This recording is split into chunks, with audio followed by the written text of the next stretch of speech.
La semaine passée, on explorait le Lysfjord en kayak, puis on prenait de la hauteur sur la mythique randonnée de Preikestolen.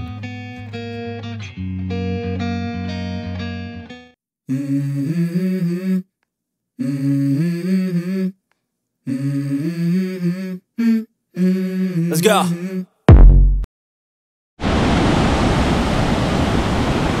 Un peu mouillé? Ça va, ça fait du bien, il fait chaud en Norvège.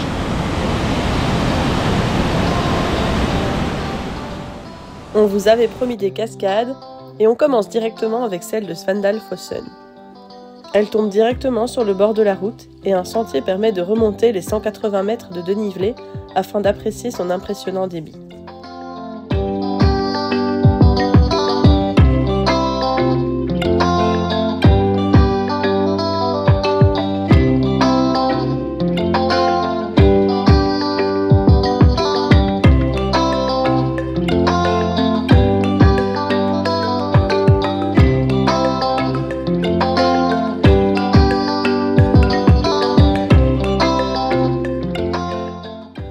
Nous sommes toujours sur la route panoramique de Ryfylke et nous entamons la dernière portion en direction de Røldal.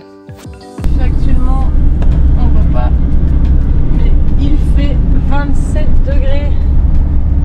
La clim ne marche plus sur Balavan, on le savait avant de partir, on s'était dit bon, on va en Norvège. On a plus besoin de chauffage que de clim. Eh ben mes amis, on est parti depuis le 10 mai, on n'a pas eu de pluie d'ici là part pendant une nuit, c'est tout. Et on a chaud. Ouais. On se plaint pas, hein. Ah non. On est très content. Et on est fatigué aussi parce qu'on peut pas se poser. On s'était dit qu'on allait se poser les jours où il pleuvait. Et ben non. Pas de pluie. Sécheresse, sécheresse, sécheresse. Du coup, on a la Norvège sous un grand soleil. C'est magnifique. Incroyable. Une belle chaleur. Ouais, une très belle chaleur. Que demander de plus? On passe à nouveau sur un plateau montagneux et les paysages enneigés contrastent avec les températures estivales de ce mois de juin.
Arrivé à Røldal, nous faisons une petite halte devant son église en bois debout.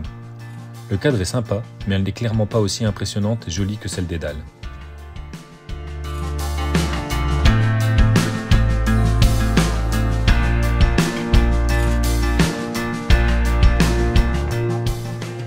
On poursuit ensuite vers deux autres cascades, celle de Latfossen, puis celle des Langfossen.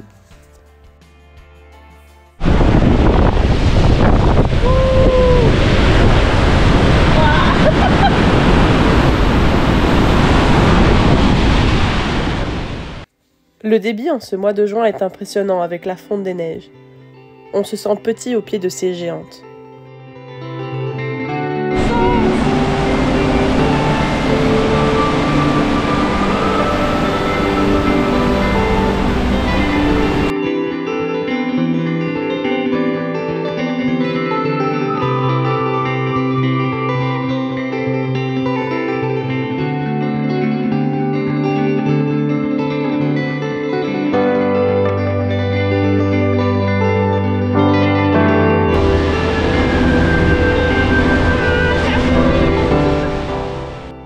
La Norvège compte de nombreuses cascades, mais chacune a son propre charme qui les rend uniques. Règle numéro 1 en Norvège, sortir des sentiers battus. Est-ce qu'il est encore possible de trouver des spots de qualité? Sortir des sentiers battus.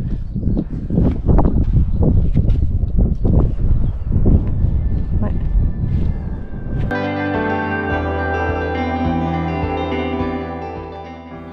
Nous sommes ici le long d'une ancienne route qui fut depuis remplacée par un tunnel.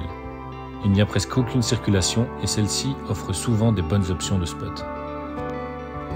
Il est très bon et on a déjà mangé avec pire vue que ça. J'ai l'impression qu'on se répète en fait. Oui, on se répète. Hein. Mais merci Petit Poisson pour ce délicieux repas et cet endroit incroyable.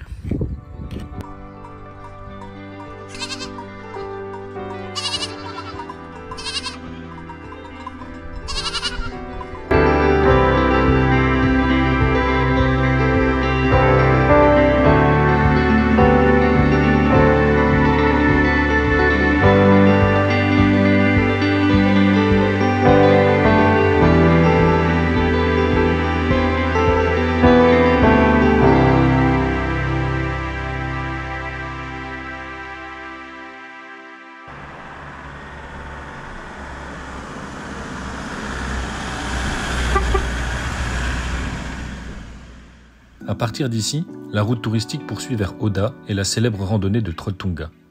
Mais le coût exorbitant d'environ 120 € pour 2 personnes et le parking nous font renoncer et nous partons vers un itinéraire moins fréquenté à l'ouest du parc national de Folgefonna.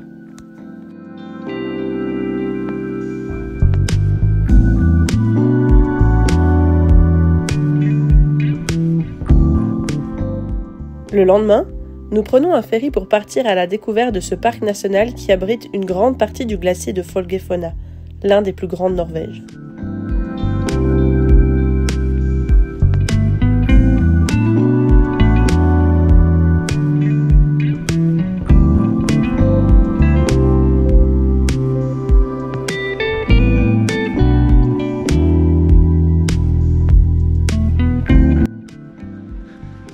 Qu'est-ce que tu nous as trouvé?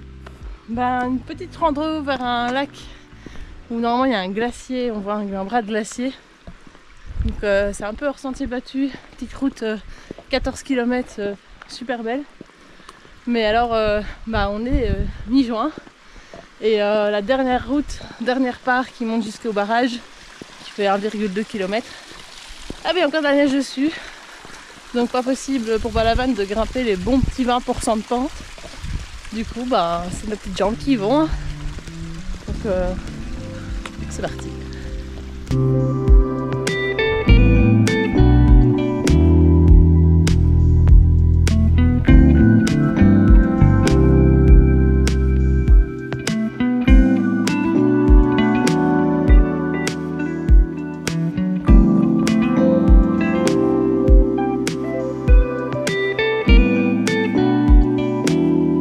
On a su se rapprocher un petit peu, c'était un peu pas compliqué, mais il n'y a pas de chemin vraiment et il y avait encore des plaques de neige, mais on a su se rapprocher.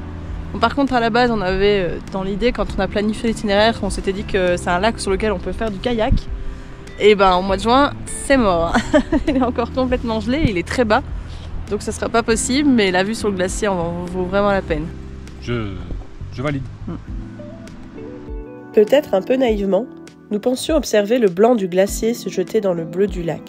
Mais il y a encore pas mal de neige à cette période, comme nous l'avons déjà pu l'observer sur plusieurs routes d'altitude.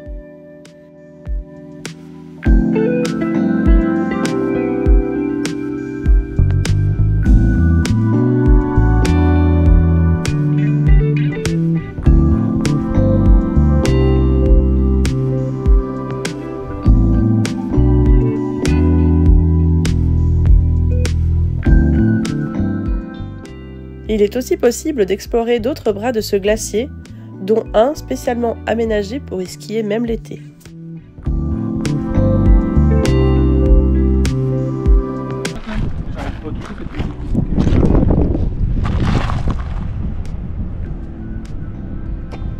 Ah, mieux.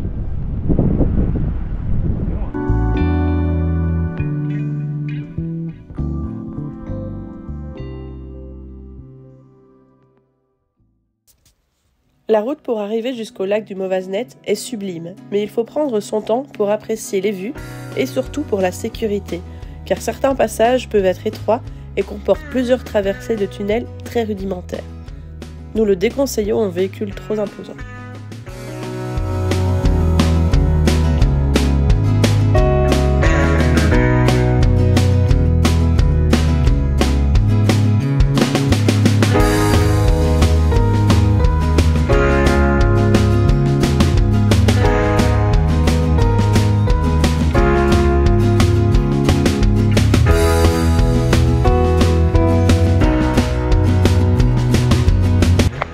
Allez, ça part sur une petite session pêche.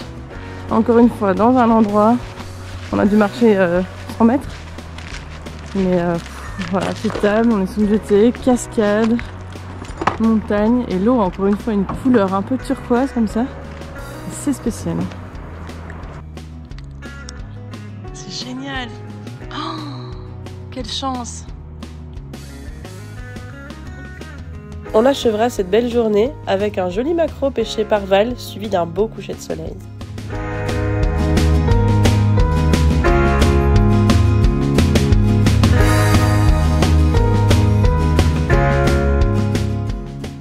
Le lendemain, nous poursuivons vers Vosvangen en passant par Jondal.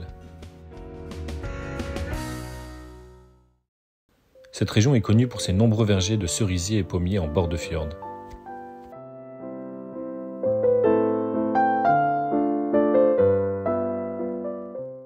Nous entamons une nouvelle journée de road trip typique dans cette région de Norvège. On conduit sur des routes avec des paysages à couper le souffle.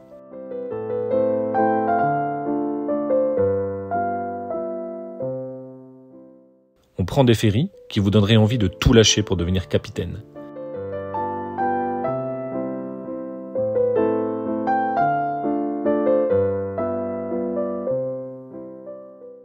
Et on traverse des tunnels parfois interminables et même équipés de ronds-points.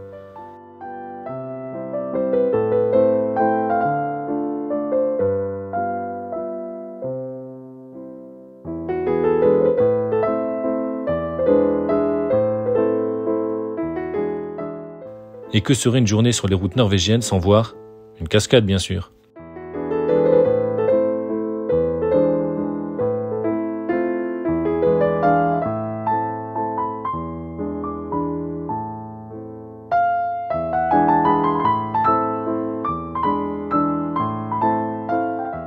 Celle-ci a un petit plus lorsqu'on s'y arrête.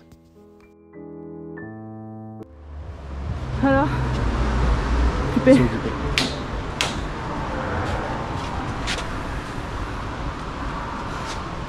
On va aux toilettes ensemble. Toilette avec vue. C'est incroyable. Ils aiment bien en Norvège dire qu'ils ont des toilettes avec la plus belle vue. Il faut quand même reconnaître que celle-là, c'est pas mal. On part ensuite pour une petite balade dans les gorges de Bordalsfjellet. Le soleil est parfaitement aligné pour venir éclairer les parois recouvertes de fougères.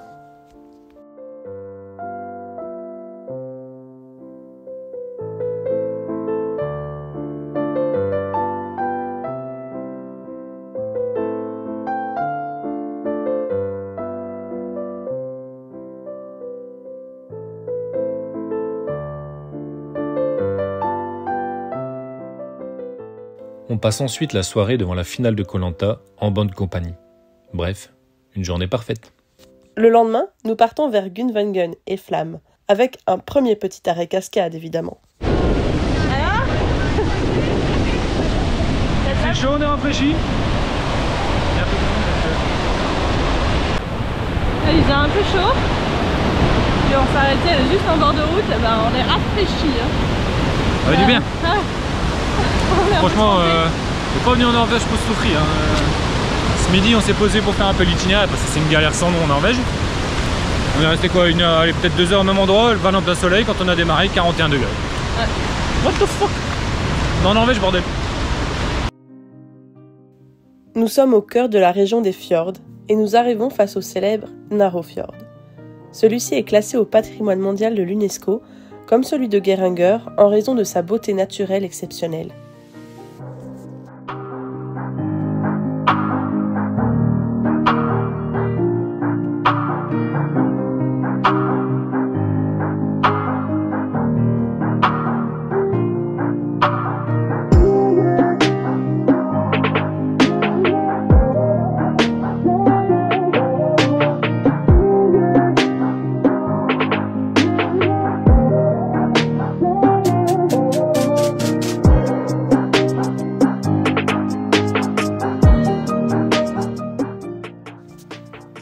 Ce fjord mesure environ 18 km de long et l'un des bras les plus étroits de ce fjord mesure à peine 250 mètres de large à certains endroits. Cette étroitesse donne au Narøfjord une atmosphère particulièrement majestueuse et mystique.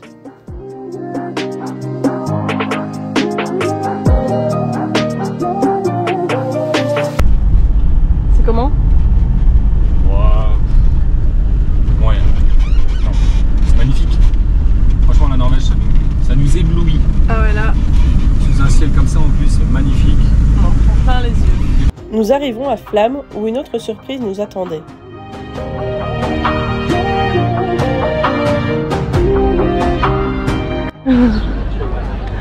Alors, Disneyland de la Norvège?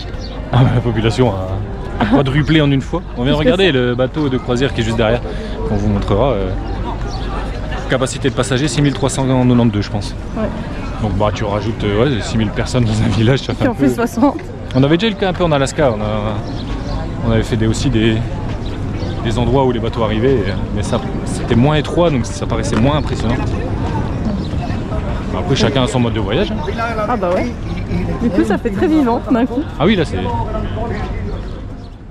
On quitte donc rapidement Flam vers le petit village d'Otternes à peine 10 km, puis jusqu'au point de vue de Segasten.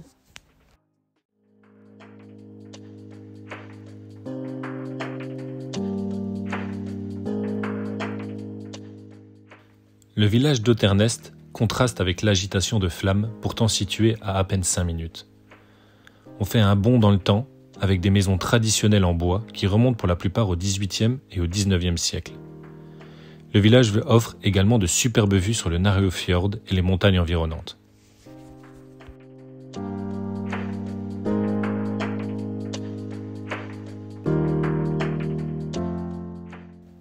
On prend ensuite de la hauteur vers le point de vue de Stegasten. Un court trajet depuis Orland nous fait grimper à plus de 650 mètres au-dessus de la mer.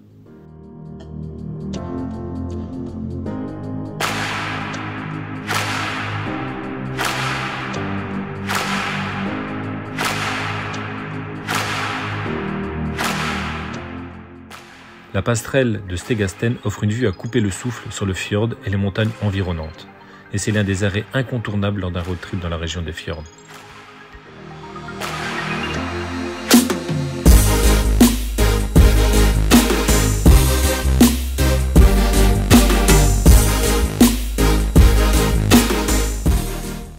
On repart ébloui de cette région des fjords qui ajoutera de nombreuses photos à l'album de ce road trip.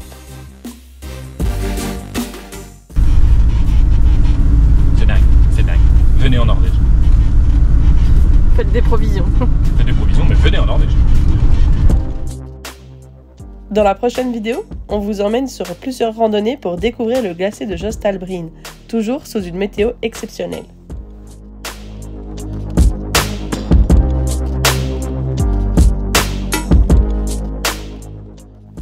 Si après cette vidéo, l'idée de faire un road trip en Norvège vous a convaincu, alors abonnez-vous et vous ne serez pas déçus.